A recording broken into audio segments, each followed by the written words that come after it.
ভাই আমি তো প্রতিনিয়ত বায়ারকে রিচ আউট করছি, বাট রেসপন্স পাচ্ছি না। বায়ার তো পাওয়া দূরের কথা, কি কথাটা সত্যি তাই না? আপনি যদি ফাইবার বা আপওয়ার্কে গিগ আপলোড করে বসে থাকেন তাহলে বসেই থাকুন, কারণ কাজ আপনি পাবেন না। কারণ আপনি যদি লক্ষ্য করেন ফাইবার বা আপওয়ার্কে ফিল্টারিংয়ে নিউ সেলারে গিয়ে, তাহলে দেখতে পাবেন 60,000 থেকে 1 lakh, even 2 lakh new seller বসে আছে। তাহলে আপনার কি মনে হয় এত ভিড়ে আপনি কাজ পাবেন? পেলেও সেটা সংখ্যায় খুবই সীমিত। তার জন্য আমাদের প্রয়োজন হয়ে ওঠে আউট অফ মার্কেট প্লেসে জাম্প করার। আউট অফ মার্কেট প্লেস মানে মার্কেট প্লেস ছাড়া, যেমন আপওয়ার্ক, ফ্রিল্যান্সার.com, ফাইবার ছাড়াও আমরা যে ওয়েতে বায়ারকে রিচ আউট করবো তাকে আমরা আউট অফ মার্কেট প্লেস বলবো। এখানে ওয়ে বলতে ইমেল, ফেসবুক বা অন্যান্য সোশ্যাল মিডিয়ার প্ল্যাটফর্মের মাধ্যমে আমরা বায়ারকে রিচ আউট করবো। এই ভিডিওটা যারা যারা ডিজিটাল মার্কেটার এবং যারা যারা video editor or any other ফিল্ডে যুক্ত রয়েছে, গ্রাফিক্স ডিজাইনিং, ওয়েবসাইট ডেভেলপমেন্ট, ভিডিওটা সবার জন্য। কারণ আমার 2 বছর এক্সপিরিয়েন্স থেকে আমি কোন কোন মিস্টেকগুলো করেছিলাম যার জন্য আমি 4 থেকে 5 মাস ক্লায়েন্টই কোনো পাইনি। এবং আমি সিওরিটিতে বলছি, আপনারা যারা অলরেডি বায়ারকে রিচ আউট করছেন বা যারা ভাবছেন রিচ আউট করবেন, আপনাদের এই ভুলগুলো হবে, যার জন্য আপনি হয়তো বা এখনও ক্লায়েন্ট পাচ্ছেন না, কিন্তু অনবরত বায়ারকে রিচ আউট করে যাচ্ছেন। সো বেশি কথা না বাড়িয়ে চলুন শুরু করা যাক। আমি এই ভিডিওটাতে সর্বমোট 9টা পয়েন্ট নিয়ে কথা বলবো, বা 9টা আমার মিস্টেক নিয়ে কথা বলবো, যেই মিস্টেকগুলো করার দরুন আমি আগে কোনো ক্লায়েন্টই পেতাম না। Point 1, no copy paste, do personalise. আমরা অনেকেই আছি যে মেল টেমপ্লেট পাওয়ার পর আমরা কপি পেস্ট করে তাড়াতাড়ি মেল করা ট্রাই করি, যেখানে আমাদের সব থেকে বড় ভুল হয়। আমাদের সবসময় ট্রাই করতে হবে একটা মেলকে পার্সোনালাইজ করা। পার্সোনালাইজ মানে আমি এটাই বলছি যে বাইরের নাম উল্লেখ রাখুন, বাইরের চ্যানেলের কী কী সমস্যা রয়েছে, চ্যানেলের নাম, চ্যানেলের সম্বন্ধে একটু বলুন, পুরোটাই পার্সোনালাইজ করতে হবে। তবেই ধরুন আপনি যদি পার্সোনালাইজ করেন, সেক্ষেত্রে আপনার দুটো সুবিধা। প্রথম হলো যে আপনি যে মেলটা যে করবেন বায়ারকে, সেক্ষেত্রে বায়ারের স্প্যাম বক্সে না গিয়ে ইনবক্সে যাবে। এবং দ্বিতীয়ত হলো বায়ার ইমপ্রেস হবে, আর বায়ার যদি ইমপ্রেস হয় তাহলে কাজ আপনার confirm. Point 2, no pitch at first time. হ্যাঁ, পয়েন্টটা শুনে বুঝতে পেরেছেন, আমরা সব থেকে বড় ভুলটা এখানে করি। কারণ আমরা পার্সোনালাইজ মেল করলাম, বাট আমরা চ্যানেলের সব কিছু উল্লেখ করলাম, চ্যানেলের প্রবলেম কী কী প্রবলেম রয়েছে, ওকে আমাদের ওয়ার্ক প্রসেস সম্বন্ধে বললাম, বাট আমরা কল টু অ্যাকশনের জায়গায় আমরা পুরো সার্ভিসটাকে পিচ করতে চাইছি। মানে এরকম বলি আমরা, বিশেষ করে আমি আগে বলতাম, আপনি যদি আমার সার্ভিসে ইন্টারেস্ট থাকেন তাহলে আপনি একটা জুম মিটিং করতে পারেন, বা আপনি চাইলে এখানে চ্যাট করতে পারি, আমরা এরকম একটা বলতাম আর কি। এরকম বললে সরাসরি পিচ হয়ে যাচ্ছে। মানে আমরা এরকম বলছি, আপনি যদি ইন্টারেস্ট থাকেন, ওকে। আমি যদি কথাটা এখানে একটু ঘুরিয়ে দিতাম, মানে কল টু অ্যাকশন বাটনটা যদি একটু চেঞ্জ করে দিতাম, সব কিছুই সেম থাকবে, জাস্ট কল টু অ্যাকশন বাটনটা চেঞ্জ হবে। এরকম আপনি যদি চান স্যার, তাহলে আমরা এটা সম্বন্ধে চ্যাট করতে পারি, এবং আমি দেখতে চাই, এটাকে পূর্ণ সম্ভাবনা লাগাতে চাই, এরকম আর কি। ইংরেজিতে বললে এটা আরও ভালো হবে। এবং আমার এক্সপিরিয়েন্স থেকে আমি বিশ্বাস করি, আপনি যদি এরকম কল টু অ্যাকশন বাটন দেন, মানে সেলসি কমিউনিকেশন না করে আপনি যদি এরকম কল টু অ্যাকশন দেন, তাহলে আমি আপনাকে গ্যারেন্টি দিচ্ছি আপনার রিপ্লাই আসবে 2x, কাজ দিক বা না দিক। Point 3, follow up. আমরা সব থেকে ভুলটা এখানেই করি, আমরা সব কিছুই করলাম, পার্সোনালাইজ মেল করলাম, আমরা পিচ করলাম না, কিন্তু আমরা ফলো আপ দিতে ভুলেই যাই। আপনি কি জানেন যে 60 থেকে 70% বায়ার ফলো আপেই উত্তর দেয়, প্রথম মেলে উত্তর দেয় না। কারণ আমি যদি আপনাকে একটা এক্সাম্পল দিই, যেমন ধরুন ফেসবুক অ্যাডস। ফেসবুক একটা অ্যাডস আপনার সামনে কতবার শো হবে? মিনিমাম 4, 5 বার, 6 বার, যতক্ষণ না আপনি কোনো প্রোডাক্টকে কিনছেন বা কনভার্সন করছেন।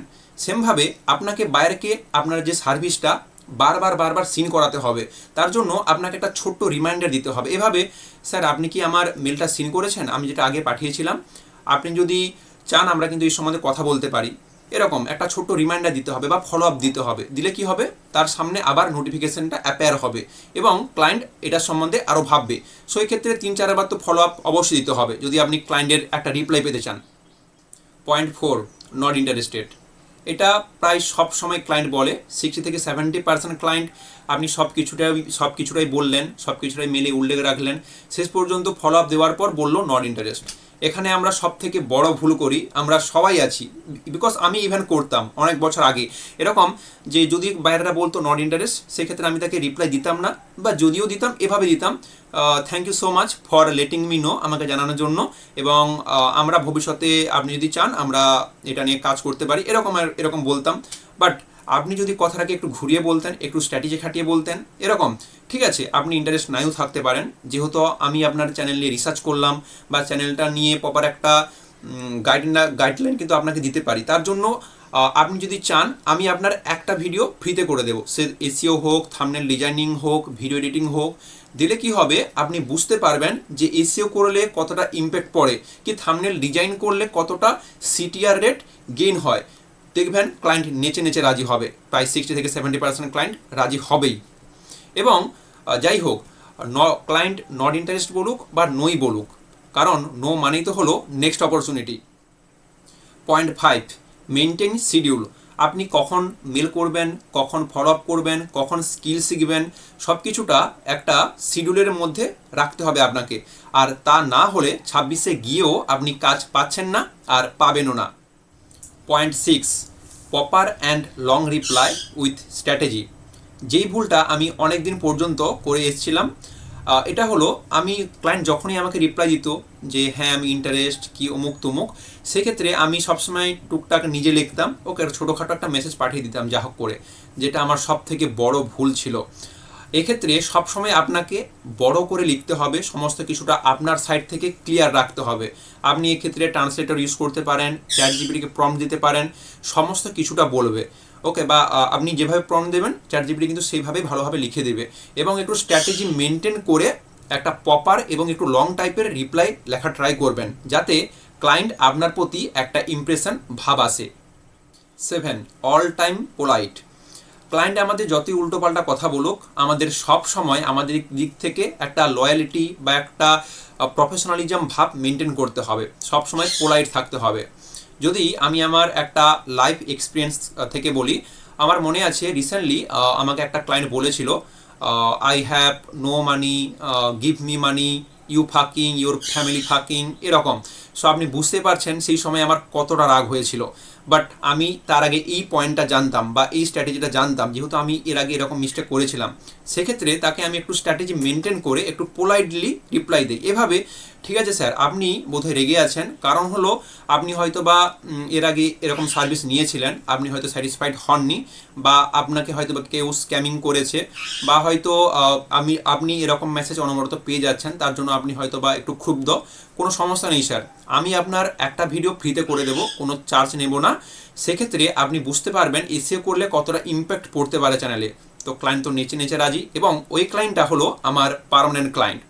সো মুদ্রা কথা হলো, ক্লায়েন্ট যতই আপনাকে উল্টোপাল্টা কথা বলুক, আপনার সাইড থেকে সবসময় আপনাকে পোলাইট থাকতে হবে বা প্রফেশনালিজম মেনটেন করতে হবে। কথায় আছে না, খরিদ্দার লক্ষ্মী আর দোকানদার পেঁচা। Point 8, long time communication to get permanent client.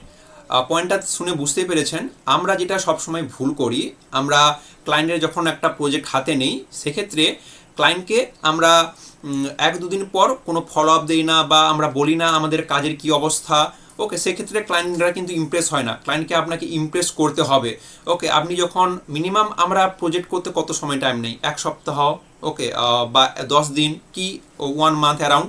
So এক্ষেত্রে 2-3 দিন পর পর আপনাকে একটা রিমাইন্ডার দিতে হবে, আমি স্যার এই কাজটা করছি, বা এতটা পর্যন্ত আমি এগিয়ে নিয়ে এসেছি স্যার, এবং আমি জানি যে এইটা রেজাল্ট আসবে, এমুক আসবে তমুক আসবে, একটা ইমপ্রেশন ভাব ক্লায়েন্টকে করতে হবে। দিলে কি হবে, এবং আপনি এটাও বলে রাখতে পারেন, স্যার আমরা এটা যদি আপনি স্যাটিসফাইড হন, তাহলে আমরা কিন্তু মান্থলি বেসিসে কাজ করতে পারি, ওকে। এভাবে বললে কিন্তু ক্লায়েন্টরা অনেকটা ইমপ্রেস ভাব হয়। যদিও বা আপনাকে মান্থলিতে কাজ দিক বা না দিক, আপনাকে তাও কিন্তু কমিউনিকেশন চালিয়ে যেতে হবে, ওকে। 5 দিন 10 দিন পর পর একটা রিমাইন্ডার দিতে হবে বা কমিউনিকেশন চালিয়ে যেতে হবে, ওকে। এবং আমি যদি আপনাকে আমার লাইভ এক্সপিরিয়েন্সের কথা বলি, আমার মনে রয়েছে রিসেন্টলি আমি 2টো পার্মানেন্ট ক্লায়েন্টের কাজ করেছি, পার্মানেন্ট নয়, আমি পার্মানেন্ট করে নিয়েছি। যেমন ক্লায়েন্টের সাথে যেহেতু আমার লং টাইম কোলাবরেশন হয়েছিল, সো ক্লায়েন্ট দেখলাম নতুন নতুন ভিডিও আপলোড করছে চ্যানেলে। সো আমি কি করলাম, একটু স্ট্র্যাটেজি মেনটেন করে সমস্ত ভিডিওর লিস্ট একটা সিটে আমি ক্লায়েন্টকে দিয়ে দিলাম, এবং ক্লায়েন্টকে বললাম তোমার এই ভিডিওগুলো দেখলাম, এসইও প্রচুর কম এবং ভিউসও কিন্তু অনেক কম। সো তুমি চাইলে কিন্তু আমি একটু কম দামে, ধরো $20-30 কম দামে আমি এটা প্রসিড করব, তুমি যদি চাও বলো, যেহেতু আমি তোমার অ্যাক্সেস রয়েছে বা আমি যেহেতু লিস্ট করে দিয়েছি, তুমি জাস্ট প্রসিড আমাকে বলো, মানে প্রসিড কথাটা বলো, দিলেই আমি কাজটা শুরু করে দেবো। এবং ভাবুন তো এই প্ল্যানটা কীরকম ছিল। অবশ্যই ক্লায়েন্ট আপনাকে হায়ার করবে নেক্সট টাইম। সো এক্ষেত্রে সবসময় লং টাইম কমিউনিকেশন বজায় রাখার চেষ্টা করতে হবে আমাদের। Point 9, maintain quality not quantity. আমার ভিডিওতে আমি সবসময় এই কথাটা বলি, সবসময় আমরা যেটা ট্রাই করব কোয়ালিটিটা ম্যাটার করার, নট কোয়ান্টিটি। আমাদের এরকম টার্গেট রাখলে চলবে না যে আমি আজকে 50টা কি 100টা মেল করব। সো টার্গেট রেখে রেখে আমরা বায়ার ফান্ডিং করি, সেক্ষেত্রে পোটেনশিয়াল হোক আনপোটেনশিয়াল হোক যা পাত্তা নিয়ে নেই। এর ফলে কি হয়, অতিরিক্ত মেল করলে স্প্যামে তো যাবেই। আর দ্বিতীয় হলো মানে আপনি মেলগুলোকে বেশি করে পার্সোনালাইজ করতে পারবেন না বা যে সে করে পাঠিয়ে দেবেন, সেক্ষেত্রে ক্লায়েন্ট আপনি পাবেনই না। যেমন আমি যদি একটা এক্সাম্পল দিই, ওকে, আমার একটা ভাই রয়েছে সম্রাট ওনার নাম, উনি এক মাসে 2100টা মেল করেছে, মানে 1-2 দিন ছাড়া ছাড়া 100টা মেল করতো। ওকে, এবং 2100টা মেল করে একটাও কাজ পাইনি, রিপ্লাই তো দূরের কথা, যেখানে আমি 1 বছরে 2100টা করেছি।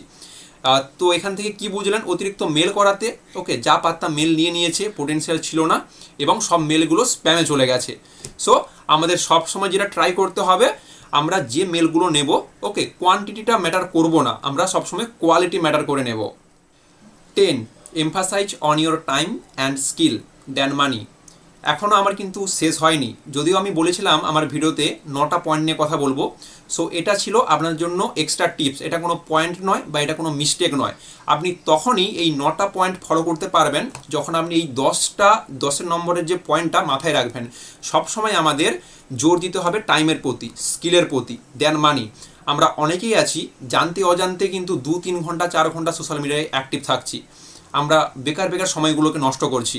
আমাদের সব সময় মাথায় রাখতে হবে, আপনি যদি টাইমকে এফোর্ট করতেন বা আপনি যদি টাইমকে ভালোভাবে আপনার নিজের ডিসিপ্লিনে নিয়ে আসতে পারেন বা আপনি যদি নতুন নতুন স্কিল শিখেন, ওকে টাইমের যদি মর্যাদা বুঝতে পারেন, তবেই কিন্তু আপনি এগিয়ে যাবেন। কারণ কথায় আছে না, আপনি যদি টাইমের পেছনে ছুটুন তাহলে কিন্তু টাকা আপনার পেছনে ছুটবে। সো এগুলোই ছিল আজকের পয়েন্ট। আপনি যদি এই 9 থেকে 10টা পয়েন্ট একদম প্রপার ওয়েতে অ্যাপ্লাই করতে পারেন নিজের কাজের ক্ষেত্রে, তাহলে আমি আপনাকে কথা দিচ্ছি আপনার কাজের কোনো অভাব হবে না। এবং এই ভিডিওটাতে কোন পয়েন্টটা আপনার সব থেকে বেশি ভালো লাগলো বা কোন কোন পয়েন্টগুলো বা মিস্টেকগুলো আপনি এখনও করে এসছেন, অবশ্যই কমেন্টে বলবেন। আর আপনি যদি এখনও না জানেন কীভাবে বায়ার ফান্ডিং করতে পারেন, তাহলে আমার এই ভিডিওটা দেখে আসুন, অবশ্যই হেল্পফুল হবে। এবং অবশ্যই আমি একটা কথা বলতে চাই, ভিডিওটা যদি বিন্দু মাত্র হেল্পফুল হয়ে থাকে, কারণ এইটা ক্রিয়েট করতে, এই ভিডিওটা করতে আমাকে 2 থেকে 3 দিন টাইম লেগে গেছে, অবশ্যই প্লিজ লাইক করবেন। এমন অ্যান্ড আপনারা যেটা করেন, আপনারা কখনোই হচ্ছে একটা লাইক করে দেন না, ছোট্ট যদি লাইক করেন সেক্ষেত্রে কিন্তু আমি অনেকটাই খুশি হব। এবং যদি ভালো লেগে থাকে অবশ্যই সাবস্ক্রাইব করবেন এবং আপনার বন্ধুর সাথে শেয়ার করতে ভুলবেন না। শুধু ততক্ষণ পর্যন্ত ভালো থাকুন, সুস্থ থাকুন, দেখা হচ্ছে অন্য কোনো পরের ভিডিওতে।